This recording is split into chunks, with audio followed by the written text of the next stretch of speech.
Hoy! What's up, GoFam? So, eto GoFam, 80 plus days. Nakita nyo naman yung kapal nung web. Ano bang Tagalog sa web, GoFam? Basta, yun na yun. So, makita nyo dito, GoFam, hindi ako nag-spray ng kahit na anong pang-atangya. Pero kung mapapansin nyo, ni isang atangya, GoFam, walang atangya dito. Or yung tinatawag nilang rice bag. Kasi nga naman, ayan o, tabi-tabi, GoFam, oh. Ang daming mga gagamba.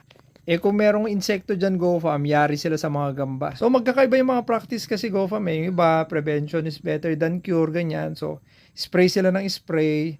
So magastos. Maganda nga yung pananim, pero syempre magastos. Labor, at saka pati yung sa kalusugan na rin, GoFam, yung nag-i-spray. So yun yung mga iniiwasan natin. So hindi mo pala ma-achieve to, GoFam, kung spray ka ng spray, dahil pati mga good insect natin ay mamamatay. So hindi mo mapaparami yung mga gagamba. Tayo may tama-tama konti, GoFam, pero acceptable yung damage. Kaya yung mga bumibili sa atin ng bigas, GoFam, makakasiguro kayo na less ang mga pesticide na ginagamit natin.